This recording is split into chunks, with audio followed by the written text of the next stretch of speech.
Hello, Bobs. We've got another book in this triumvirate of chums on the bloody reincarnation, which I don't believe a speck of. But we shall go into it anyways, for research purposes. Open the door. The World War, Brandon says in the open door.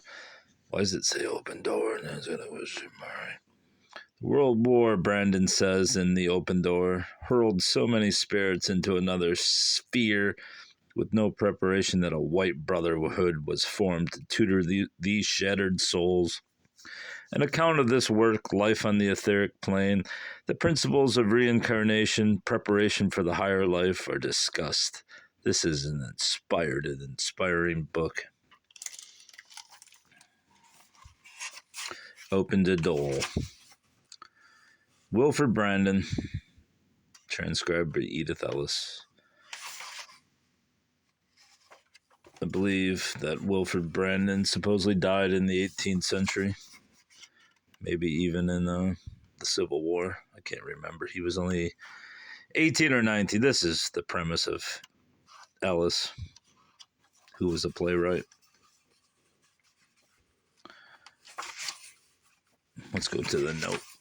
Note by Edith Ellis. Up to 15 years ago, this was originally written in 34, I believe. Copyright 35.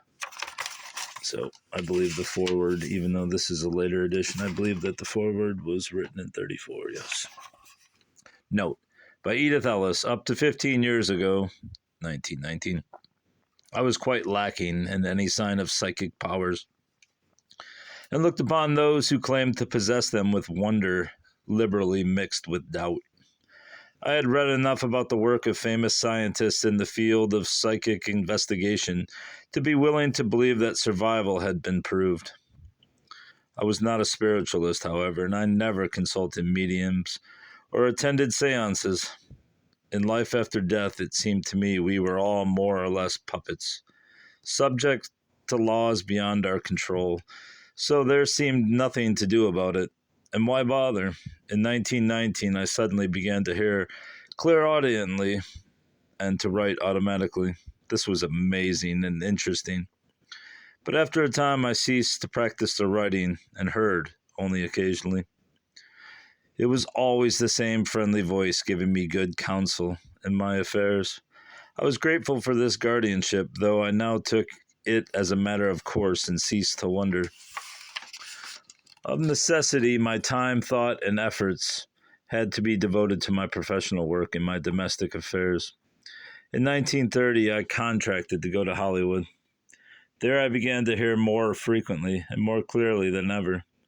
I was requested to practice automatic writing again. A group of 3 masters were the communicators, one of them my grandfather, who died when I was a child. They asked my help in getting through to the world information that would aid in the work of world peace and spiritual reconstruction of our people. I could not disregard an appeal in such a cause, but I asked and received proofs of their identity and sincerity before I consented. They also tested my good faith. It was Wilfred Brandon, one of the 3, who was the author of the work to be given into the world. With practice, my power to transcribe for him grew steadily. Sometimes my own mind would interfere and start to direct the pencil. When that happened, at the first pause, my hand would move up and scratch out what I had supplied, and the author's thought would be inserted. His patience was endless.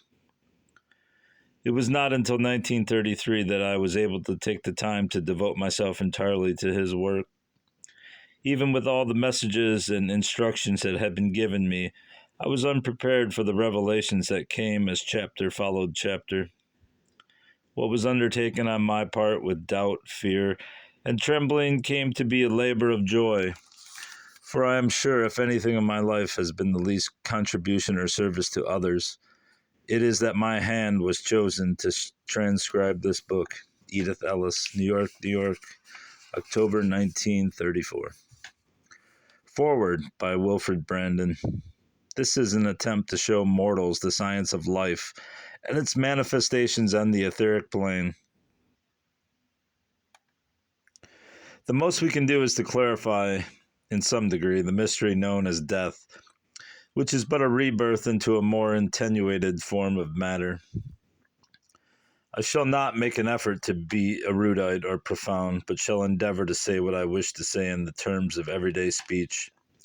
This work is the task set for me by those who are in command of the White Brotherhood, a secular body of men in this realm, who are laboring for the enlightenment of those still on the earth plane. When the Great War sent millions of young souls into our plane and filled those in the mortal realm with despair, we realized that our peace here was at an end.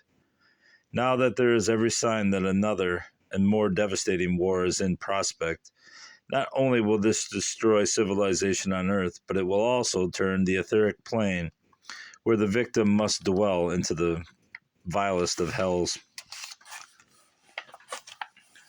We of the White Brotherhood are making the best of our limited means of communication through the use of the mediumistic gifts of the faithful men and women who lend us their organism for the purpose to warn those in authority that they must use every effort to prevent this calamity. My own work is carried on through the devotion and idealism of Edith Ellis, who has been since 1918 under the care and instruction of a group of masters of the White Brotherhood. She is well known as a dramatist and has already permitted her powers to be employed in the automatic writing of my drama, More of Life, which is a very mild picture of the process of a soul's progress from mortal into spirit life, as well as a presentation of the science of life as we study it here. Edith Ellis was not concerned with the opinion of those who regard all people with psychic powers as queer or unbalanced, but, along with her own practical work for the theater and talking pictures, gave us the time and energy required to write our play. She now is the medium by which I hope to express, in some manner, the facts of life that every human must face sooner or later. Until education became almost universal, the world of mortals was governed through fear. Now that it is able to think, to choose, and live accordingly to its own conception of right and wrong, we see that the time to reveal the hereafter has come. We shall be glad if this revelation, which we shall attempt in some small degree, will aid in the cause of world peace and give to the individual the courage to fight for it. Many are already devoting themselves to this as an idea, but even they do not know the awful consequences if they should fail, and humanity again retard its evolution by a great and terrible reign of slaughter. We can only give the warning if those responsible for the peace of nations are unaware of the personal consequences of their acts in aiding or submitting to a breach of the peace, then they must be made acquainted with the dire fate that awaits them here, when they will be fully conscious of the enormity of their failure.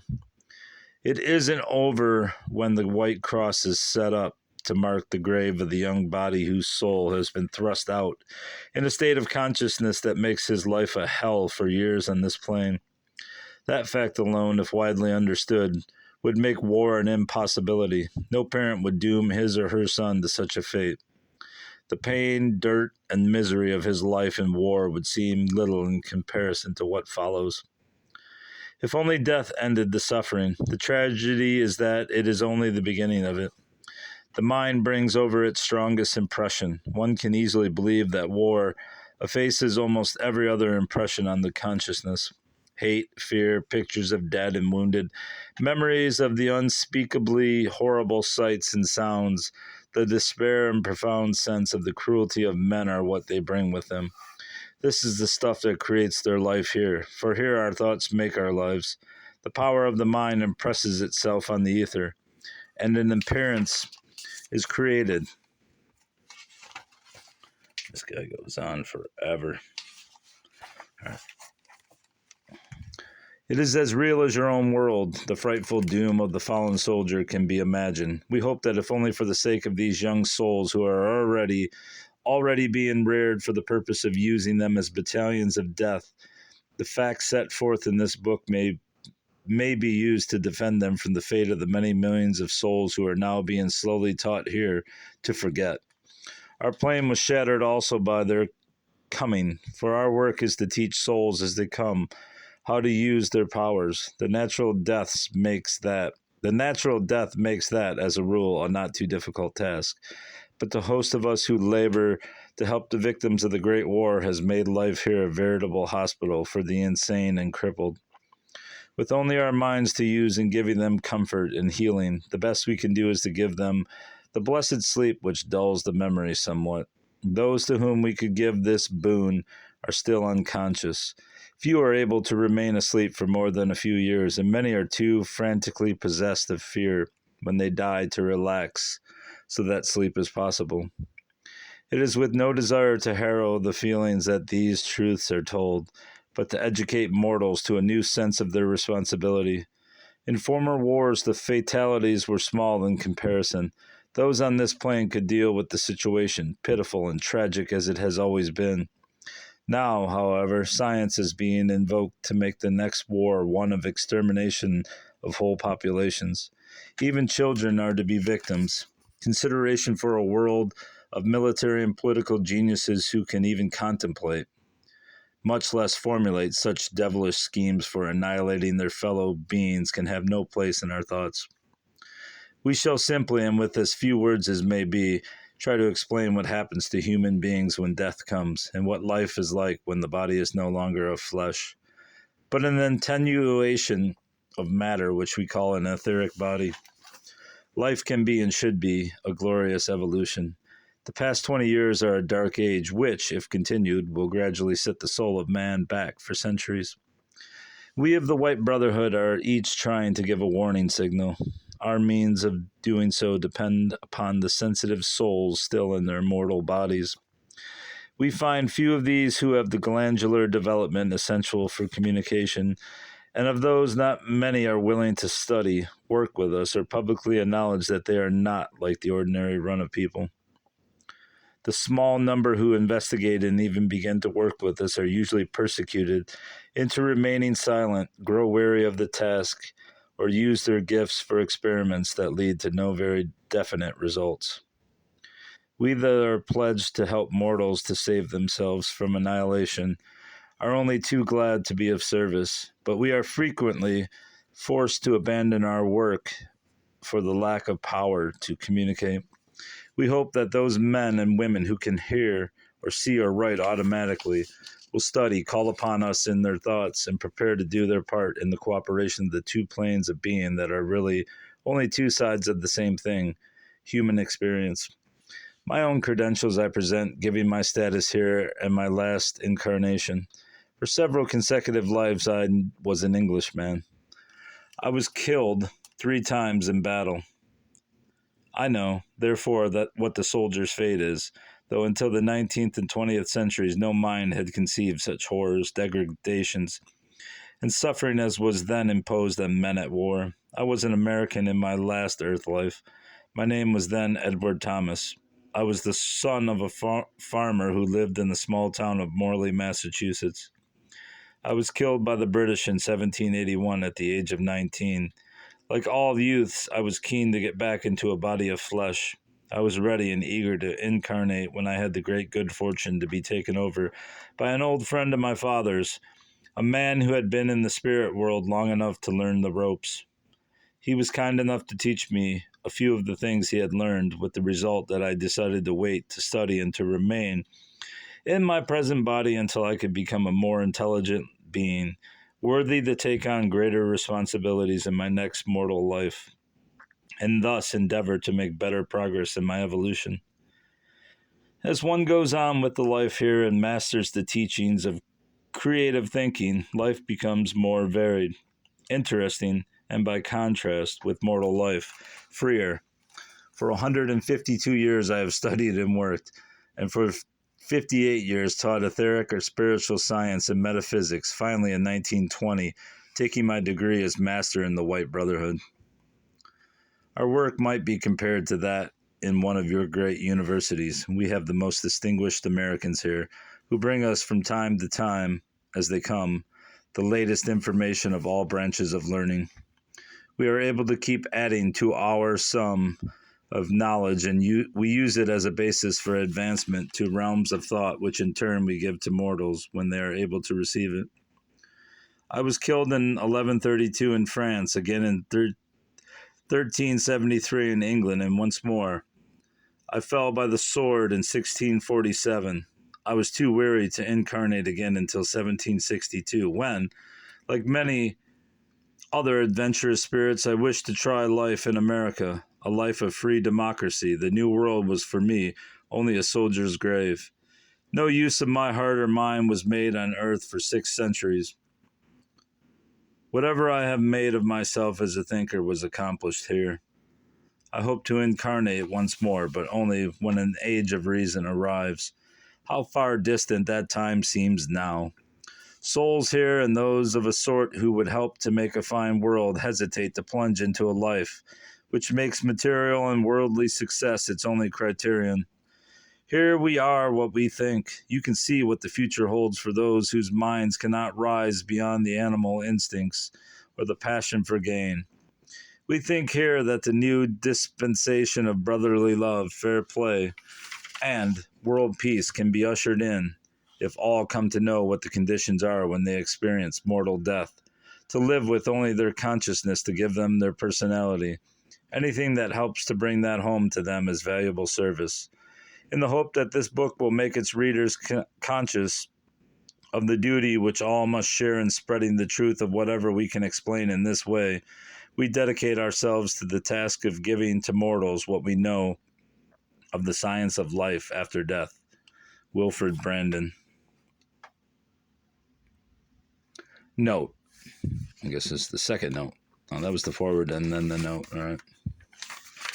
By the author. Open the Door was first published in 1935. Since then, we have been plunged into another world war. In this book, we sent through the warnings of the conflict and asked that all strive for world peace and avert that catastrophe, which even included the release of atomic energy used as a military weapon. A third world war is now anticipated. Should it eventuate, it must be won not only by the force of our arms, but by the safeguarding of the mentalities of our fighting forces and all our citizens. This, in case the enemy attacks either by release of disease, germs, or the atom.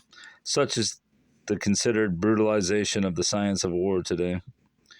It all sums up to the basic fact that along with the usual catastrophes incident to casualties in the fighting forces, the whole population must face the possibility of the ultimate of mortality and its aftermath, the life of the soul after the body's death. Those whose religion training has given them a firm faith in their immortality are assured that they cannot die. Many of our people, however, both the young and the old, are without this faith in their survival. Here we explain what immortality really is and how natural law operates here and hereafter. Modern science has made clear the facts of life as it is lived in the etheric, as in the mortal body. All should welcome these facts, since they will free them of many speculations, doubts, and fears. We in the etheric realm, as well as you, have the Republic of the USA to defend, for now it is truly the world's best hope. From this plane of life, we offer you the defense that comes of knowing how to protect your minds, the part of you that lives on against every assault. Wilfred Brandon, November 1949. Sounds like Wilfred has come around to the idea of World War, which he was not so in favor of in Incarnation, which I read out of order.